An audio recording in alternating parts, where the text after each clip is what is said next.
एक लड़के को चोरी के इल्ज़ाम में जेल हो जाती है और जब जेल में उसके माता-पिता उससे मिलने जाते हैं, तो वहाँ पे उसे पता चलता है कि उसके लड़के के साथ बहुत ज़्यादती होती है, उसे ज़बरदस्ती मारा-पीटा जाता है और वहाँ पे जो पुराने कैदी हैं, उनके साथ बहुत दुर्व्यवहार करते हैं और यह सारी घटना सुनने के बाद में उनके माता-पिता वापिस उस थाने में आते हैं, जहाँ से उसको जेल हुई थी और कहते हैं कि साहब मेरे बेटे को बचा लीजिए, नहीं तो उसके साथ बहुत गलत हो जाएगा क्योंकि वहाँ पे जो अधिकारी हैं और वहाँ पे जो पुराने कैदी हैं, उसके साथ बहुत बुरा बर्ताव करते हैं।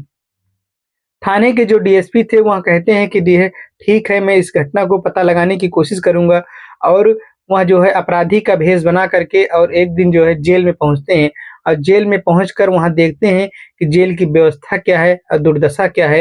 यहाँ देखकर उनके पैरों तले ज़मीन खिसक जाती है। आइए इस घटना को हम विस्तार से जानते हैं। मध्य प्रदेश के एक छोटे से शहर देवास की है, जहाँ पर एक साहिल नाम का लड़का था, वहाँ चाय की दुकान पे काम करता था और उस काम के बदले में मालिक उसको पैसा देता था। लेकिन एक दिन जो है, उसका जो मालिक था, जो चाय की दुकान का मालिक था, वहाँ साहिल को पकड़ लेता है और पकड़ कर मारने लगता है। कहता है तुमने गल्ले से पैसे चुराए हैं। साहिल कहता है नहीं मालिक, मैंने कोई पैसे नहीं चुराए हैं, मैं ईमानदारी से आपके यहाँ काम करता हूँ, जो पैसे मिलते हैं उन्हीं में मैं खर्च चलाने के घर का प्रयास करता हूँ। मालिक कहता है नहीं, तुम रोज पैसे चुराते हो, कुछ न कुछ 100-200 रोज चुराते हो। वह कहता है नहीं मालिक, मैंने कोई पैसे नहीं चुराए हैं और मालिक नहीं मानता है और उसे जो है पुलिस के हवाले कर देता है। पुलिस के हवाले कर देता है और पुलिस जो है उसे काफ़ी टॉर्चर करती है। कहती है तुमने चोरी किया? वह कहता है नहीं, मैं चोरी नहीं किया हूँ, लेकिन कोई सबूत ठोस ना होने की वजह से वह नहीं छूट पाता है और जो है चोरी के इल्ज़ाम में उसे जेल हो जाती है। जब उसे जेल हो जाती है तो वह जो है जेल चला जाता है। अब इधर जो है जेल जब वह चला जाता है तो जो है जो वहाँ पे एक डीएसपी थे, जिनका नाम था संजीव वर्मा। संजीव वर्मा जो डीएसपी थे, वह जो है इस मामले को जाँच करते हैं और पता करते हैं कि आखिर इसमें सच्चाई क्या है। जब वहाँ पता करते हैं तो पता लगता है कि जो मालिक, जो चाय का दुकान का मालिक था, उसका बेटा था, वही जो है चोरी करता था, प्रतिदिन वही पैसे निकालता था। उसी की वजह से जो है उसके ऊपर शंका हुई। यह बात उस लड़के ने भी अपने जो है मालिक को बताई थी, कि मालिक मैं नहीं चुराता हूँ पैसा, आपका लड़का चुराता है। तो वह और क्रोधित हुआ था, उसने कहा था तुम अपनी चोरी हमारे बेटे पे लगा रहे हो। लेकिन जो है कोई ठोस सबूत ना होने की वजह से वह नहीं छूट पाया और उसे जेल हो गई। जेल हो गई तो उसके जो है जो लड़का था साहिल, उसके माता-पिता एक दिन उसे जेल में मिलने गए। जब मिलने गए तो वह जो है अपने माता-पिता को देखकर साहिल रोने लगा और कहने लगा कि पिताजी, माताजी, यहाँ मेरे साथ बहुत दुर्व्यवहार होता है, बहुत बुरा बर्ताव होता है। यहाँ भी जो पुराने कैदी हैं, वो हमसे कपड़ा धुलवाते हैं और झाड़ू लगवाते हैं, मुझे मारते भी हैं, लैट्रिन साफ करवाते हैं। सारी दास्तान बताने लगा और बताया कि जो है यहाँ पे बहुत उल्टे-सीधे काम होते हैं, गैर कानूनी काम होते हैं, ड्रग्स जैसे सप्लाई होते हैं यहाँ पे। मतलब हर तरीके से वहाँ पे जो है कानूनी काम होते थे, गैर कानूनी काम होते हैं। यह बात सुनकर उनके माता-पिता पहुँचते हैं और उसी थाने में पहुँचते हैं, जहाँ से उनका लड़का जो है जेल में गया था। वहाँ पहुँचते हैं तो वहाँ पे एक दरोगा जी बैठे थे, उनको सारी दास्तान बताते हैं। कहते हैं कि साहब मेरे बच्चे को बचा लीजिए, उसके साथ बहुत गलत हो रहा है। तो वहाँ जो दरोगा था, वह उन्हें डाँट कर भगा देता है, कहता है एक तो तुम्हारा लड़का जो है चोरी किया और उसके बाद में तुम जो है जेल में ही बता रहे हो कि गैर कानूनी काम हो रहे हैं। तुम सरासर झूठ बोल रहे हो, तुम अपने बेटे को बचाने की कोशिश कर रहे हो, लेकिन अब वह 3 महीने बाद ही निकलेगा, उसके बाद में ही कोई बात करना तुम। जो लड़का का माता-पिता था वह घर चले आते हैं, साहिल के माता-पिता घर चले आते हैं और अगले दिन फिर जाते हैं।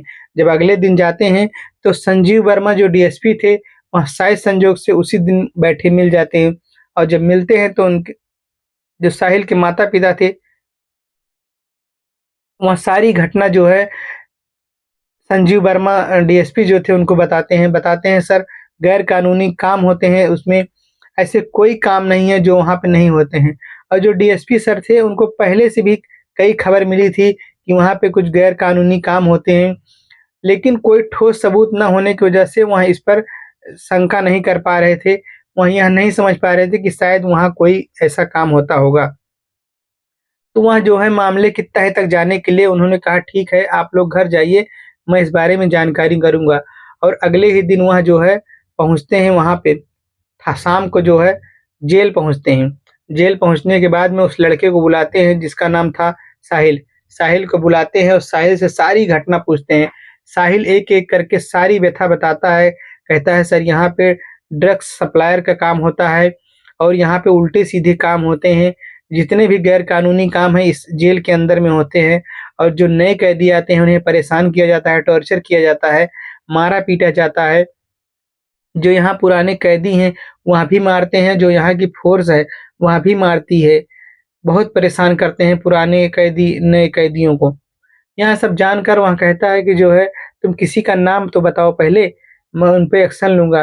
तो अभी उसको 1 ही महीना हुआ था, इसलिए वह किसी का नाम नहीं बताना चाहता था क्योंकि अभी उसे 2 महीना और रहना था।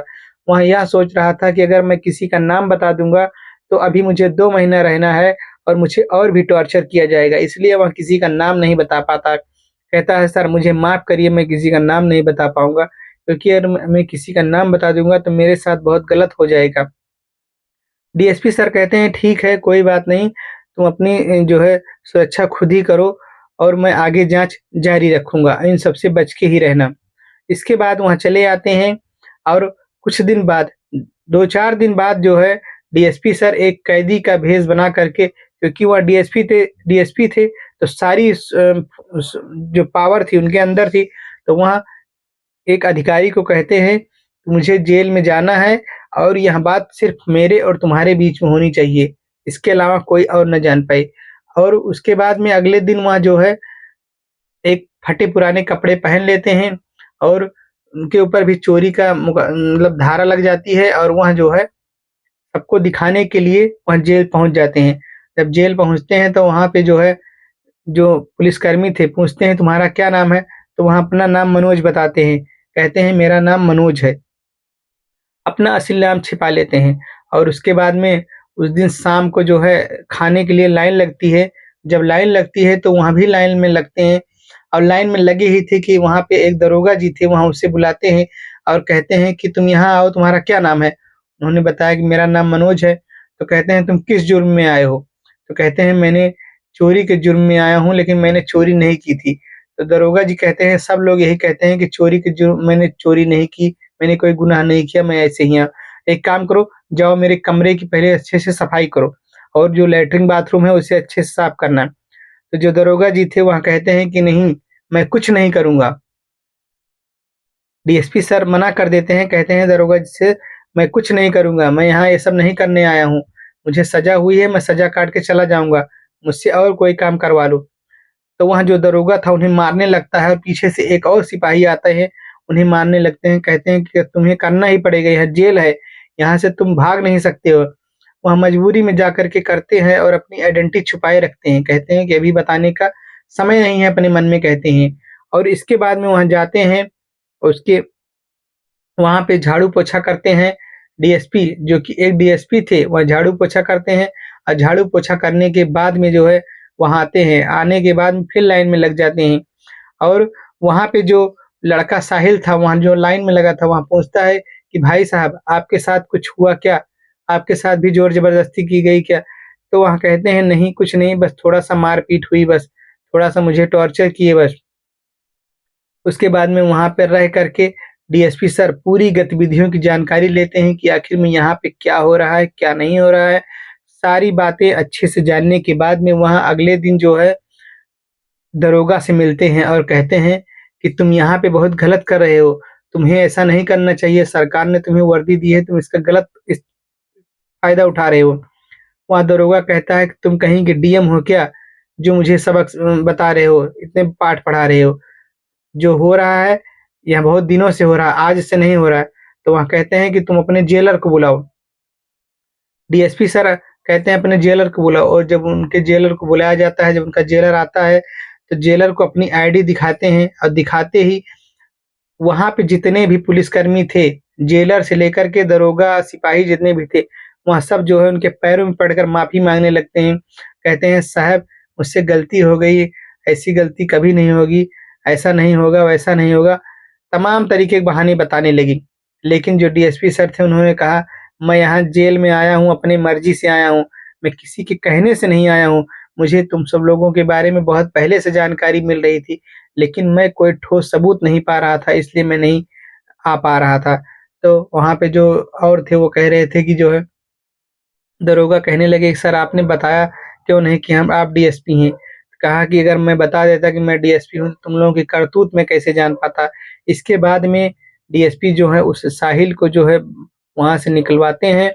निकलवाने के बाद में वहाँ का जितना सारा स्टाफ था और भी ऊपर अधिकारियों को बता करके वहाँ के सारे स्टाफ को सस्पेंड कर देते हैं और वहाँ पे एक नया स्टाफ लाते हैं और जेल में जितने भी पुराने कैदी थे, सबको हिंट दिया जाता है, वार्निंग दी जाती है कि अगर भविष्य में ऐसा कोई घटना सुनने को मिली, तो तुम लोगों के साथ बहुत बुरा होगा। ऐसी घटना दोबारा नहीं सुनने को आनी चाहिए। इसके बाद में जेल का माहौल धीरे-धीरे बदल जाता है। आप लोग जो है संजीव वर्मा डीएसपी सर के बारे में क्या राय देते हैं? कमेंट में ज़रूर बताएँ। अगर आप हमारे चैनल पर नए हैं, चैनल को लाइक करिए, शेयर करिए और सब्सक्राइब करिए। धन्यवाद।